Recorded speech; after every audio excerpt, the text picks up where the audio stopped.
Objet nombre, SCP-40. Enfant de l'évolution. Classe Euclide. Procédure de confinement spéciale, SCP-40 doit être contenu dans un module de confinement pour humains standard à l'intérieur de la zone de biorecherche 12. La chambre doit être connectée à un système de ventilation dispersant du tranquillisant, étant activé lorsque SCP-40 manifeste ses propriétés à l'extérieur du milieu de test. La chambre doit être surveillée en toutes circonstances par 2 membres du personnel de sécurité. Les objets récréatifs tels que des jouets, les jeux et les fournitures d'AR peuvent être fournis à SCP-40 à la discrétion du personnel de sécurité. Comme il a été déterminé qu'il ne représentait aucune menace, SCP-41A, SCP-41C et SCP-41J ont eu l'autorisation de rester dans la chambre de confinement avec SCP-40 dans le but d'assurer le bien-être mental du sujet. Ordre spécial 392-5 du chef de la sécurité. Toutes autres entités modifiées par SCP-40 doivent être éliminées et étudiées selon les protocoles nettement définis des spécimens biologiques standards, comme décrit dans le document CPD-Bio en 1. Aucun organisme extérieur ne doit être amené en présence de SCP-40 mis à part ceux utilisés lors des procédures de test. SCP-40 doit suivre des leçons quotidiennes et un examen psychologique 2 fois par semaine, surveillé par les DRS. Abernathy, Logan et Izawa.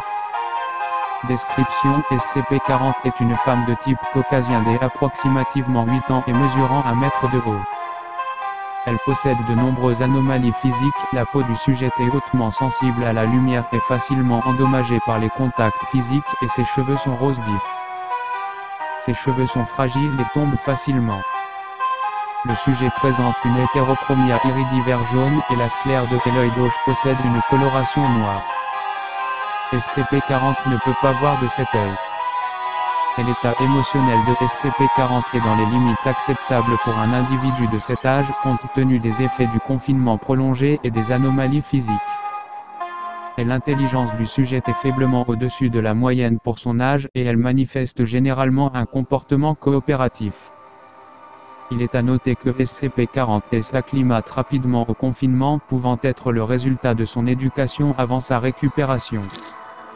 SCP-40 est capable de manipuler la matière vivante, de la muter et de remplacer des organismes existants afin d'en créer de nouveaux, collectivement nommés SCP-41. Cet effet s'effectue par la volonté, mais exige une attention considérable et du temps pour l'exécuter, et devient de moins en moins fiable et précis lors de modifications d'objets de petite échelle.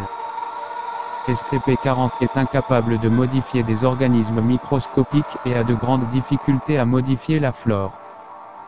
La matière organique morte peut aussi être utilisée, mais doit être utilisée conjointement avec un organisme vivant. Les instances de SCP-41 ne démontrent pas de comportement pré-modifié. La majorité montre des actions similaires à des animaux domestiques, avec généralement une extrême loi.